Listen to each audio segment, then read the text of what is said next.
Salut à tous, c'est Jus, de retour dans une nouvelle vidéo et dans un nouvel appartement avec un nouveau décor. Bon, bien sûr, là, le décor, il est absolument pas fini. Faut que je m'attelle à la tâche parce que concrètement, c'est vide. S'il y a une petite plante. Donc aujourd'hui, on va parler d'une histoire qui m'est arrivée lorsque j'habitais en Corée.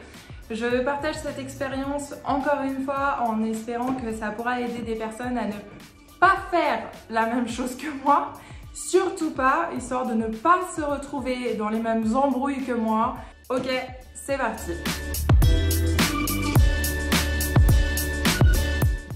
Cette histoire, en fait, elle s'est passée lorsque j'étais enceinte de 4 mois.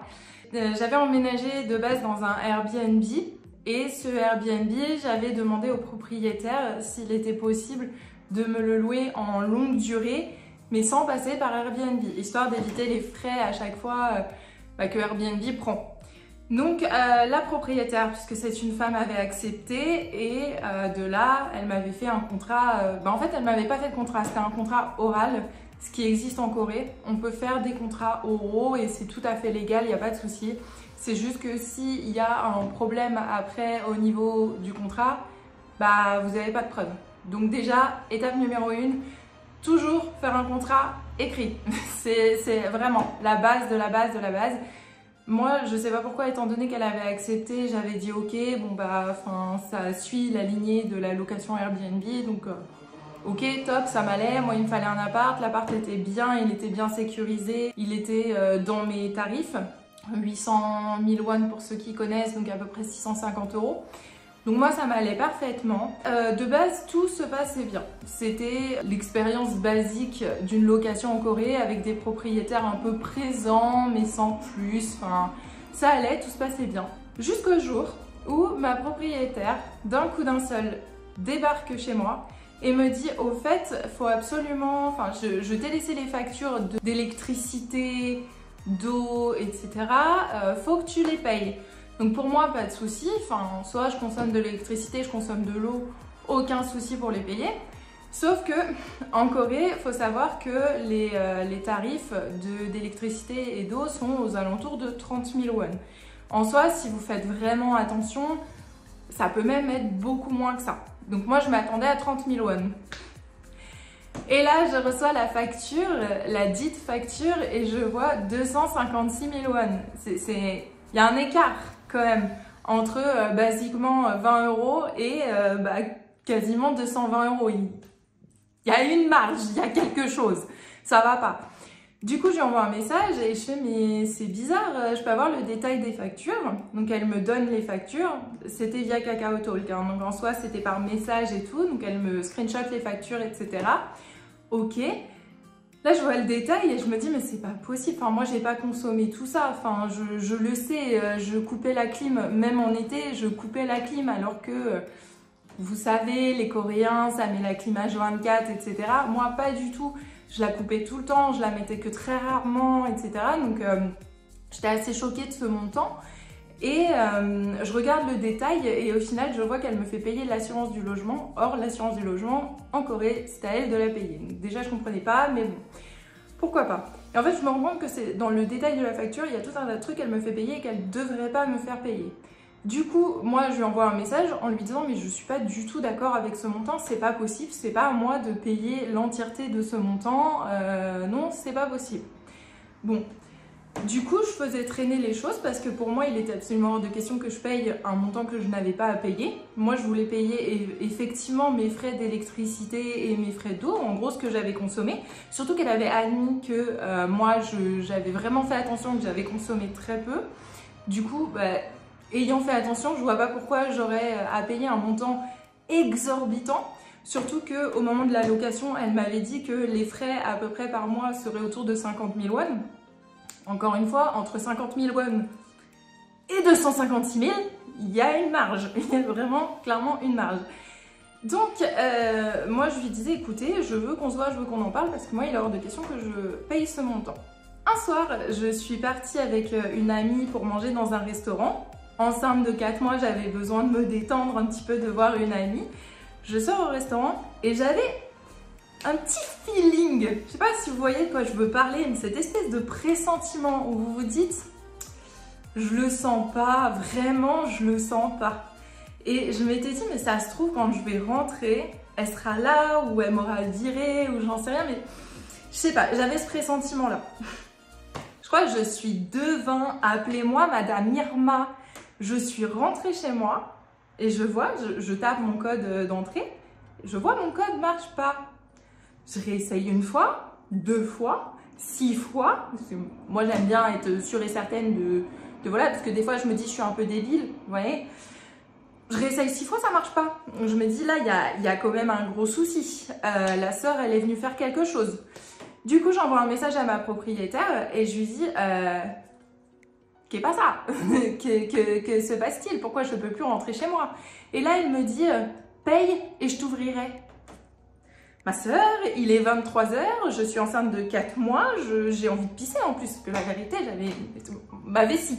Bref, donc j'avais envie d'aller aux toilettes, etc. Qu'est-ce que t'es venue faire? Et je lui dis, mais je vous ai dit ce qui allait pas, et je vous ai dit que j'allais payer le montant que je devais payer, mais qu'il était hors de question que je paye plus que ce que je devais payer. Vous m'aviez parlé de 50 000, au final, je me retrouve avec 256 000. Sachant que vous avouez que j'ai fait attention et que je paye moins que la plupart des gens, enfin, qu'est pas ça. Et en plus, vous rentrez chez moi comme ça, enfin, il y a un souci. Bref, étant donné que toutes mes affaires étaient toujours à l'intérieur de l'appartement et qu'elle m'avait juste bloqué l'accès à l'appartement, j'appelle la police.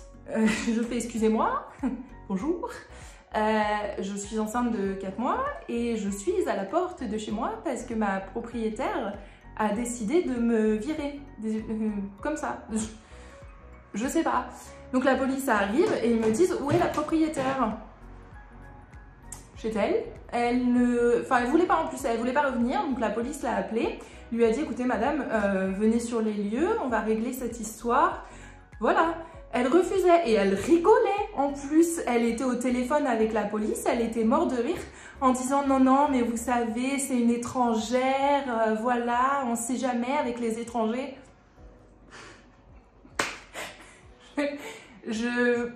D'accord, donc moi j'étais là, pauvre petite chose par terre à être là, mais j'ai envie de pisser en plus. Juste ouvrez-moi, j'ai envie de pisser, j'en peux plus, j'ai toutes mes affaires à l'intérieur, c'est quoi ce délire? Enfin, s'il y a un problème à ce moment-là, moi je récupère mes affaires, je vais dormir chez une amie, y a pas de souci. Mais juste, non. Et elle refusait, elle rigolait.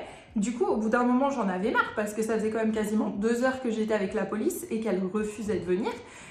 Du coup, j'ai dit, écoutez, messieurs les agents, serait-il possible de porter plainte ce soir contre ma propriétaire pour vol d'effets personnels parce que toutes mes affaires sont à l'intérieur de l'appartement. Du coup, je vais porter plainte pour vol. Donc la police qui était toujours au téléphone avec la propriétaire lui dit ça et fait, bah non, c'est pas possible qu'elle porte plainte, c'est mon appartement, machin. Et là, la police lui dit ici, madame, c'est possible étant donné que c'est une location, que c'est légal, effectivement, vous lui avez volé ses affaires.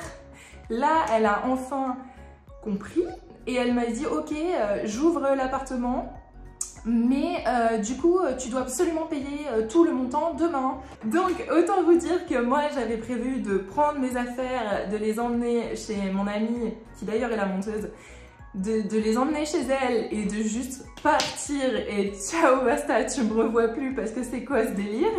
Et en fait, en y réfléchissant bien, je me suis dit, bon, encore une fois, j'ai été enceinte, fait chier de déplacer toutes mes affaires à minuit et quelques. Ma pote, elle avait autre chose à faire aussi le lendemain. Bon, c'est galère, je me suis dit, je prends sur moi, vas-y, je vais aller lui payer son montant, enfin, une partie de la somme du mois. La somme, donc les factures qui dataient des mois où effectivement j'étais dans le logement. Du coup, je décide de lui payer ça, donc j'en avais quand même déjà pour 180 000 won. Mais bon, je me suis dit, allez, ça correspond à peu près à, je crois que c'était 3 mois, quelque chose comme ça, de frais d'électricité et tout. Donc, ok, je vais payer ça. Là-dessus, pas de souci. Et elle débarque et elle me dit, oui, il manque un certain montant. Je fais, bah non, moi je vous ai payé effectivement ce que je vous devais. Ah non, non, il manque un montant, il manque un montant. Elle a débarqué chez moi. Déjà, elle frappe, je réponds pas, parce que déjà, enfin, c'est assez flippant comme ça d'avoir une espèce de folle qui débarque chez vous. Enfin, voilà, je réponds pas, Elle ouvre ma porte. Elle fait le code, elle ouvre ma porte. Mais à quel moment c'est normal d'avoir quelqu'un comme ça qui rentre chez vous? Enfin, je trouve ça complètement choquant. Elle rentre et là, elle me dit « Oui, tu vas payer, tu vas payer. » Je lui dis « Mais madame, j'ai déjà payé. » « Non, il manque de l'argent, il manque de l'argent. » « Non, j'ai déjà payé. » Et là, elle commence à m'insulter et à me dire « Oui, déjà, est-ce que seulement t'es enceinte ?» Ben oui, oui, je suis enceinte, je vous donne les échographies, enfin, je sais pas, je fais quelque chose. Ah bah si t'es enceinte, est-ce que seulement le père est bien coréen parce que j'ai vu des photos de toi avec un autre homme? Déjà, qu'on soit clair, ces photos-là sont des photos de moi et de mon meilleur ami qui dataient d'il y a au moins 3 ans. Voilà. Ensuite, deuxièmement, ça m'apprend quelque chose. Ça m'apprend que donc, elle ne s'est pas contentée de juste changer le code de la porte pour m'enfermer dehors. Non, elle est venue fouiller dans mes affaires. Donc en fait, la sœur, au KLM, elle est rentrée chez moi. Elle a fouillé toutes mes affaires et elle se permet de m'insulter en me disant « Mais est-ce que seulement le père du bébé est bien coréen ?» Ok, donc je lui dis « Mais le père, il habite à Busan, nous on est à Séoul, il travaille, il est à l'armée, c'est normal que vous le voyez pas tous les 4 matins et encore heureuse, en fait, j'ai pas de compte à vous rendre sur qui est le père de mon enfant. Enfin, c'est quoi ce délire ? » Du coup, pour qu'elle se casse, j'ai dû accepter de payer le montant que je n'aurais jamais dû payer. Mon Dieu, j'aurais jamais dû payer ce montant, mais je suis une grosse débile. Du coup, j'ai accepté de payer. Dès le lendemain, j'ai été retirer de l'argent histoire de lui payer son... Voilà, de mon temps. Et donc moi, je partais le lendemain, je retournais en France. Et là, je reçois un message d'elle, juste avant que j'entre dans l'avion. Je reçois un message d'elle qui me dit « Justine, au fait, du coup, comment on fait pour le paiement du montant du mois d'août ?» Je viens déjà de te payer une énorme somme que j'avais pas à te payer et tu me réclames encore de la thune. Et du coup, j'ai décidé de ne pas lui répondre et de lui répondre qu'à l'arrivée en France. Donc là, je débarque en France et je lui dis « Mais madame, j'ai quitté le logement. Je vous avais prévenu, parce que je lui avais quand même envoyé un message 1 mois à l'avance en lui disant « Je quitterai le logement à telle date, à telle heure. » Exactement. Et là, elle ose me dire « Oui, tu m'as jamais prévenu que tu partais. » Si, je vous ai prévenu que je partais. C'est fou ça quand même. Et donc, elle me dit « Ah, mais non, mais comment on fait pour le paiement de la facture ?» Mais mais... Pardon. Mais voilà, enfin, en fait, ce genre d'expérience, c'est pour vous expliquer que des fois, on tombe sur des propriétaires en Corée complètement ravagés qui considèrent que, en fait, le logement qu'ils vous louent n'est pas votre logement, mais le leur tout le temps et que du coup, ils peuvent débarquer à n'importe quelle heure, n'importe quand, rentrer chez vous, fouiller dans vos affaires. C'est pas grave, en fait, c'est normal en Corée, c'est très normal. Et en soi, étant donné que j'avais pas de contrat écrit, mais juste un contrat Airbnb qui suivait sa route en soi, la police m'avait dit bah, malheureusement on peut pas faire grand chose parce que effectivement bon c'est un contrat qui est bon mais y a pas toutes les modalités décrites, du coup on peut pas vous aider plus que ça par rapport au paiement. Je pétais un plomb moi intérieurement parce que je m'étais dit mais j'ai fait confiance à quelqu'un qui se disait de bonne foi.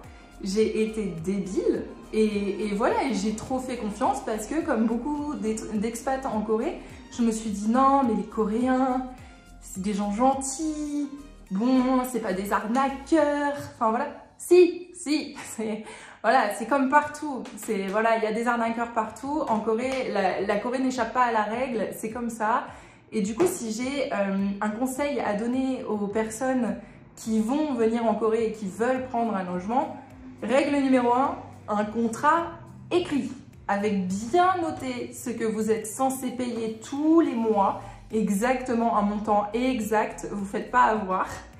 Règle numéro 2, le code de la porte, changez-le.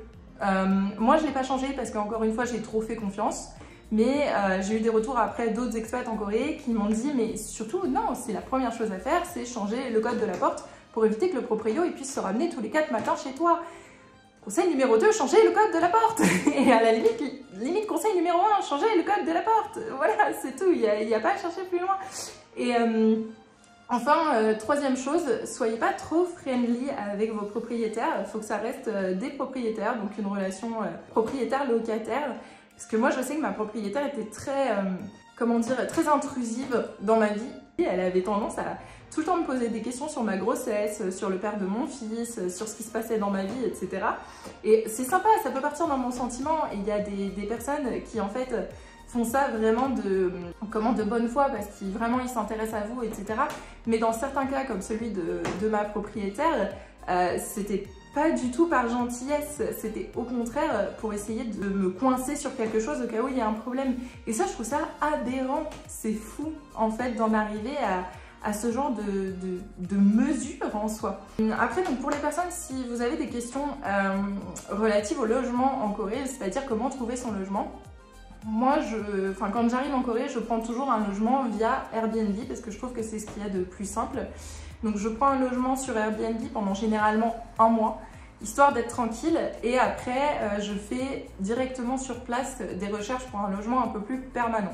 Là, j'admets que l'année dernière, j'avais pas envie de me prendre la tête.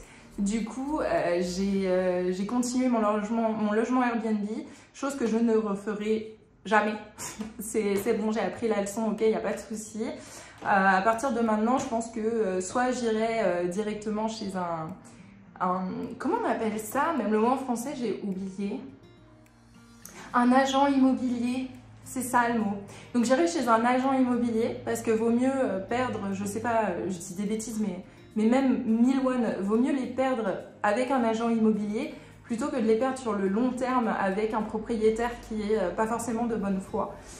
Donc ça, c'est vraiment mon conseil. Pour les étudiants, ce qui est bien aussi, c'est bien évidemment les logements étudiants, ou encore si vous voulez pas payer la caution, parce que les cautions en Corée sont très très chères, hein. Ça peut aller de 5 millions de won, donc à peu près, on va dire 4700 €, à 10 millions, 20 millions, 30 millions, c'est extrêmement cher. Du coup, si vous ne souhaitez pas payer cette caution, vous pouvez faire une colocation, mais encore une fois, les règles de la colocation s'appliquent, sont les mêmes règles que celles d'un logement seul. Vous devez absolument avoir un contrat écrit avec tout de détaillé sur le paiement par mois. C'est vraiment, je ne peux pas donner de meilleurs conseils que ça. Voilà, donc j'espère que cette vidéo vous aura aidé et qu'elle vous aura plu et que vous ne ferez pas les mêmes erreurs que moi, tout simplement. Voilà, ne faites pas trop confiance. Voilà, donc passez une bonne journée et à bientôt pour une nouvelle vidéo.